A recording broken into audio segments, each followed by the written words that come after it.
प्रश्न खड़ा होता है कि ईसाई समुदाय में मांस खाने की रीति कहां से पड़ी। तो चलिए इस रहस्य को जानते हैं कि आखिर ये मांस खाने की रीति कैसे प्रारंभ हुई। श्री ऋषभ देव जी की जीवात्मा ही बाबा आदम हुई, जिन्हें इस्लाम धर्म, ईसाई धर्म और यहूदी धर्म के व्यक्ति अपना पहला पुरुष मानते हैं।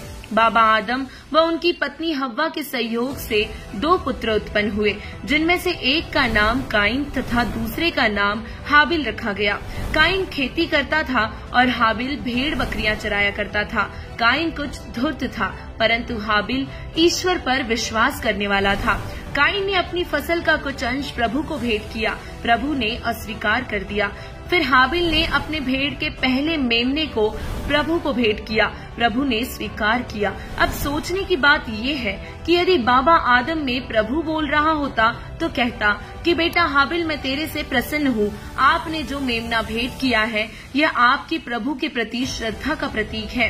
यह आप ही ले जाइए और इसे बेचकर धर्म भंडारा कीजिए और अपनी भेड़ों की ऊन उतार कर रोजी रोटी चलाइए तथा प्रभु में विश्वास रखिए। यहाँ बाबा आदम के शरीर में प्रेतवश प्रवेश करके पवित्र बाइबल में मांस खाने का प्रावधान पितरों ने बोलकर करवाया है। इससे काइन को द्वेष हुआ तथा उसने अपने छोटे भाई को मार दिया और उस समय से लोग प्रभु का नाम लेने लगे।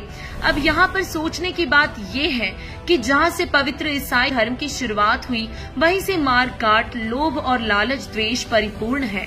पवित्र बाइबल में है कि पितृ दूसरों के शरीर में प्रवेश करके बोल रहे हैं। उनका आदेश पालन करके मानव महापाप का भागी हो रहा है। और इसी संदर्भ में कबीर परमेश्वर जी ने कहा है, कबीर मांस मांस सब एक है, मुर्गी हिरनी गाय, आंखें देख नर खात है, ते नर नरक ही जाए। कबीर यह कुकर